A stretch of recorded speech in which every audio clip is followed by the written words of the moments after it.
Bismillahirrahmanirrahim. Assalamualaikum. Apa khabar? Sihat ke? Harapnya semua dalam keadaan sihat dan dilindungi Allah selalu. Okey, hari ni Li nak kongsi kisah seorang wanita yang namanya telah disebut di dalam Al-Quran. Wanita ni sangat istimewa. Kenapa dia istimewa? Sebab dalam Al-Quran yang ada dalam 114 surah dan 100 lebih surah tu, Allah telah turunkan satu surah yang sangat spesifik untuk menceritakan riwayat hidup wanita ini. Wanita ni memang sangat special kan. Sampaikan satu surah tu khas untuk dia dan nama surah tu pun bersempena dengan nama wanita tersebut. Surah yang dimaksudkan tu adalah surah yang ke-19 iaitu surah Maryam. Surah Maryam ni mempunyai 98 ayat dan diturunkan di Mekah. Tahu tak siapa itu Siti Maryam? Kan? Mesti tahu kan? Maryam ni tidak lain tidak bukan adalah ibu kepada Nabi Isa alaihi salam. Sebelum ni nak cerita pasal Siti Maryam ni, dia nak cerita pasal sebelum kelahiran Siti Maryam. Siti Maryam ni adalah anak kepada pasangan Hannah dan juga Imran. Hannah ini adalah seorang perempuan, seorang wanita yang soleh, yang solehah dan taat kepada perintah Allah Subhanahu Wa Taala. Jadi sebelum ibu Maryam, Hannah ini hamil, dia telah berdoa kepada Allah. Dia berdoa kepada Allah, dia ingin mempunyai anak ataupun zuriat yang soleh. Dia ingin mempunyai anak yang mana anak dia itu akan berbakti, akan beramal, bertakwa kepada Allah Subhanahu Wa Taala.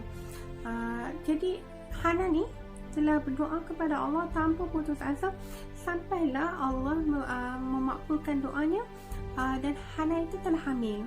Saat Hannah mengetahui dirinya hamil, Hannah telah bernazar kepada Allah Subhanahu Wa Taala, sekiranya anak ini dilahirkan akan aku wakafkan atau aku infakkan untuk berkhidmat kepada Masjidil Aqsa. Subhanallah, daripada awal lagi, daripada orang kata sebelum Siti Maryam berada ke dalam alam rahim, ibunya telah mendoakan dia untuk menjadi orang yang soleh. Kemudian bila mana Siti Maryam ini berada di dalam rahim, ibunya telah bernazar untuk untuk menjadi orang yang berada di jalan Allah Subhanahu Wa Taala. Jadi sebagai seorang wanita seharusnya kita mempunyai azam dan niat yang sama seperti mana ibu Hannah. Tak kisahlah sama ada kita telah berkahwin, kita belum berkahwin ataupun belum menjadi ibu ke, daripada awal lagi kita perlu mendidik diri kita ni untuk mempunyai satu azam, iaitu ingin memiliki anak yang soleh dan solehah, dan anak itu akan kita gunakan, akan kita wakafkan untuk di jalan Allah nanti kan. Mana tahu dengan doa kita daripada awal ini Allah telah mudahkan urusan kita dan akhirnya kita mendapat anak yang telah anak yang akan menginfakkan dirinya di jalan Allah dan satu akan menjadi saham yang sangat besar untuk kita di hari akhirat kelak kan, insya-Allah. Berbalik kepada kisah Nabi Siti Maryam. Siti Maryam ini dikisahkan di dalam Al-Quran sebagai seorang wanita yang sangat suci, wanita yang telah diangkat martabatnya oleh Allah Subhanahu Wa Taala. Dan kisah ini bukan berada dalam surah Maryam saja, ada di dalam surah Ali Imran ayat ke-42. A'udzubillahi minasyaitonirrajim. Dan ingatlah ketika malaikat berkata, "Hai Maryam, sesungguhnya Allah telah memilih kamu, menyucikan kamu dan melebihkan kamu atas segala wanita di dunia ini."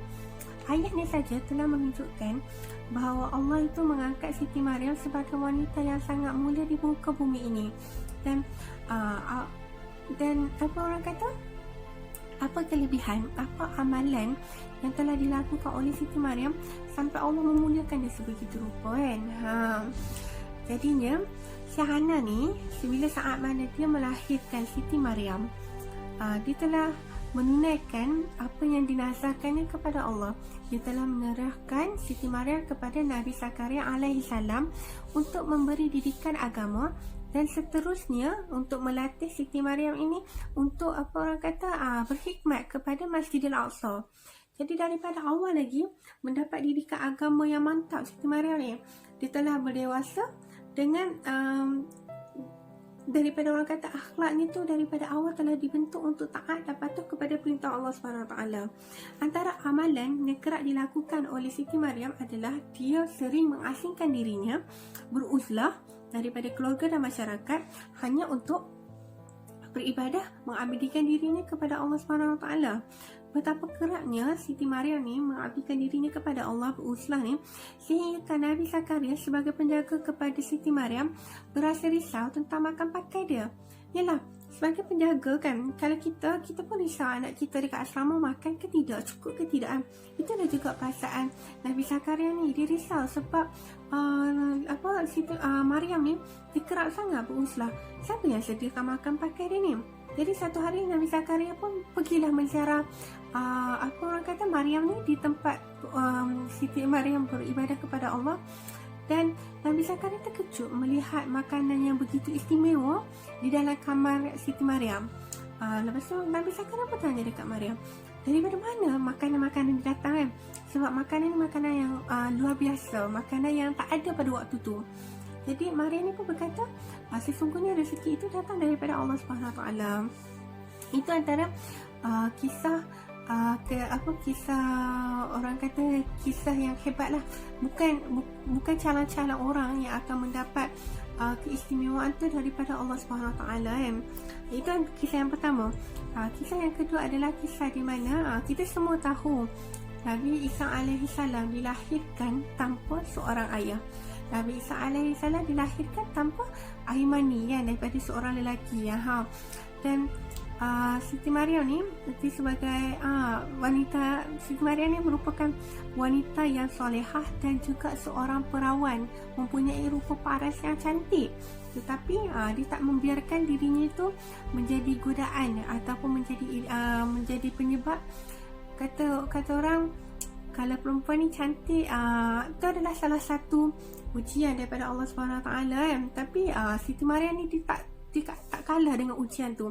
Dia tak pandang kepada kecantikan tu dan dia tak menggunakan kecantikan dia tu untuk merosakkan iman lelaki. Tak. Siti Maryam ni adalah wanita yang suci.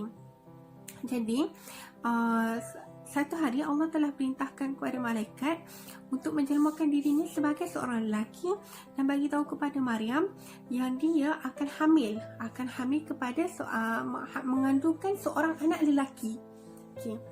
Jadi bila mana Maryam dapat tahu dirinya akan hamil, persoalan yang pertama adalah bagaimana aku boleh hamil sedangkan aku tidak pernah disentuh oleh lelaki. Tapi sebenarnya Allah pilih Maryam ni untuk menunjukkan tanda kekuasaan Allah. Maryam itu hamil tanpa disetubuhi ataupun disentuh oleh seorang lelaki pun. Kemudian kalau kita meletakkan diri kita, kalau kita tidak berkahwin tapi kita hamil, apakah yang menjadi ketakutan kita? Apakah perasaan kita? Mestilah kita berasa sangat takut pada waktu tu. Yelah, tak kahwin, tiba-tibanya hamil. Dan Maryam ni dikenali sebagai seorang wanita yang taat kepada perintah Allah, wanita yang alim. Dia dihormati di kalangan masyarakat kerana peribadi dia yang sentiasa patuh kepada Allah kan. Tiba-tiba dia hamil. Jadi perasaan tu takut, perasaan tu gelisah, macam macam mana ni? Apa akan terjadi lepas ni? Apakah pandangan masyarakat? Itulah perasaan Maryam pada waktu tu. Dia rasa takut dan atas perintah Allah, Maryam pun membawa diri dia pergi ke satu tempat yang sangat jauh daripada tempat tinggal Siti Maryam pada waktu tu. Sampailah cukup tempoh kehamilan. Bila cukup tempoh kehamilan ni, Maryam pun sampai masa untuk melahirkan anak. Waktu dalam surah Maryam ni diceritakan pada ayat 23. Nak kata Maryam ni pada waktu sampai sakit tu dia mengeluh kepada Allah, alangkah baiknya aduhai, alangkah baiknya jika aku mati sebelum ini dan akan menjadi sesuatu yang tidak berarti lagi dilupakan. Maryam mengeluh, dia mengeluh kepada Allah sebab dia takut apakah nasib yang akan menimpanya setelah anak ini dilahirkan. Tapi nak kata Maryam ni betapa spesialnya dia di sisi Allah. Dalam keadaan dia mengeluh macam tu, Allah hantarkan malaikat kepada dia untuk kata dekat Maryam, janganlah kamu bersedih hati, sesungguhnya Tuhanmu telah menjadikan anak sungai di bawahmu. Begitulah mulianya dan istimewanya Siti Maryam. Dalam keadaan yang mengeluh kesal tu, Allah hantarkan malaikat untuk tenangkan jiwa dia, kan? Kemudian dia dalam keadaan tempoh yang tempoh bersalin tu kan, perempuan kan rasa letih. Dia rasa letih bila bersalin. Jadi Allah perintahkan dia untuk goncangkan pohon tamar tu supaya gugur makanan, gugur buah tamar tu yang masak ranum untuk memberi tenaga kepadanya dan untuk proses melahirkan Nabi Isa alaihissalam. Subhanallah, hebatnya Siti Maryam ni untuk menghadapi dugaan yang sebesar ni. Ada banyak sambungan dia.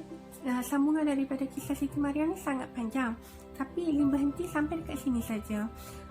Sebabnya apa yang saya nak highlightkan daripada kisah Siti Maryam ni adalah tentang sifat Siti Maryam yang sangat orang kata sangat patuh kepada Allah, sehingga kan dia diangkat darjatnya sebegitu rupa. Dia dimuliakan Allah sampaikan namanya disebut di dalam Al-Quran. Pada saat dia mengetahui dirinya hamil, dia telah dia bergantung, meletakkan kebergantungan dia kepada Allah SWT secara sepenuhnya, secara total. Dan sifatnya yang salah satu sifat yang dipuji tentang Siti Maryam ini adalah dia sering beribadah kepada Allah walaupun dirinya dalam keadaan didatangi haid, dalam keadaan dirinya tidak suci. Jadi sikap inilah yang harus kita contohi sebagai seorang wanita. Kita sebagai wanita ni sering dikuasai oleh emosi. Tetapi dalam keadaan ujian menimpa Siti Maryam, mengetahui dirinya hamil tanpa berkahwin, dia tidak mudah, tidak tumpah, tidak tewas kepada godaan syaitan, tidak tewas dengan perasaan dia sendiri. Bahkan dia meletakkan dirinya, kebergantungannya kepada Allah SWT, dan akhirnya dengan kesabarannya Allah telah memberikan kemuliaan yang sangat besar kepada dia, kan? InsyaAllah semoga kita dapat mencontohi peribadi Siti Maryam yang mulia ini, dan sama-sama kita memperbaiki diri kita untuk menjadi wanita yang mendapat kemuliaan di sisi Allah SWT. Okay. Assalamualaikum.